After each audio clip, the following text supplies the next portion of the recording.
This is the story of how this 300-pound cement railroad whistle post traveled over 300 miles from the middle of West Virginia and 40 years later somehow landed in my backyard in Economy, Pennsylvania.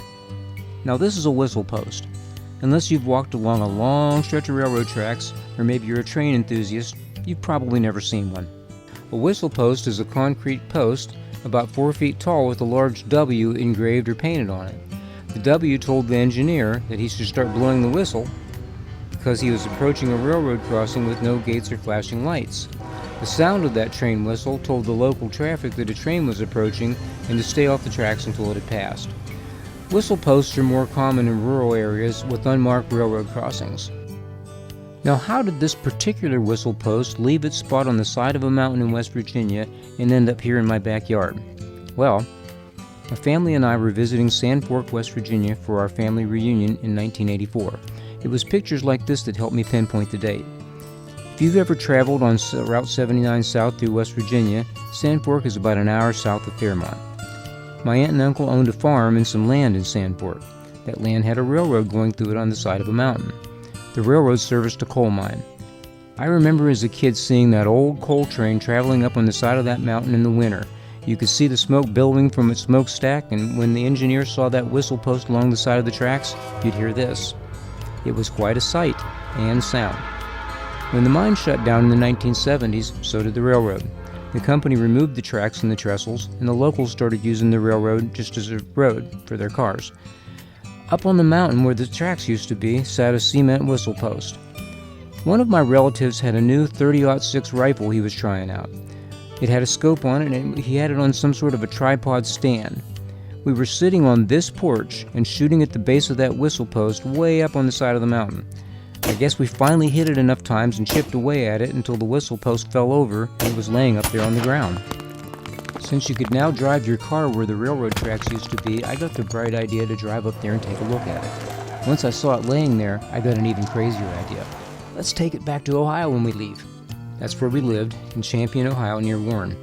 Why, you might ask? Why drag a 300-pound hunk of concrete back to Ohio?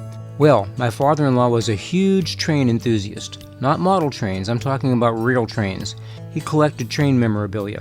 He'd go on train rides, he'd go to train festivals, and I just knew he'd love to have this little piece of railroad history.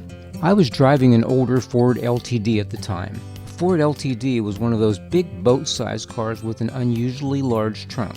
How large was that trunk? Well, believe it or not, it was large enough that me and my brother-in-law were able to put that whistle post into the trunk of that car and close the trunk lid. Looking back on the whole affair, I have no idea how the two of us were able to pick up that whistle post off the ground and put it down into the trunk of the Ford LTD. That cement post had to weigh well over 300 pounds. How we got it in the trunk of the LTD without damaging the car or ourselves, I still have no idea. How I drove the car back from Sand Fork, West Virginia to Champion, Ohio without the rear end dragging on the ground, don't know. But we did get that whistle post in the trunk of that car, and we did bring it approximately 250 miles from Sand Fork, West Virginia to Champion, Ohio. Well, needless to say, my father-in-law was pretty surprised when we showed up with that whistle post. That's the one thing he didn't have in his train collection for sure. I got the idea to dig a post hole and plant it between these two bushes in his front yard. I did. And there it sat for the next 40 years. Those two bushes just grew and grew.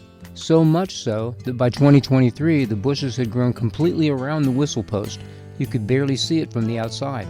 By 2025, both of my in-laws had passed and the family home was going to be sold. I thought about the new owners not knowing the history of that whistle post and maybe not wanting it in their front yard at all. I thought about it being pulled out and thrown into the woods because that's what we did when we lived out in the sticks.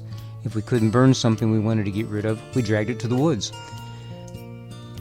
I mentioned that I wanted to bring that whistle post to my home in Economy, Pennsylvania before my in-laws' home in Ohio was sold. No one had a problem with it. In fact, they liked the idea.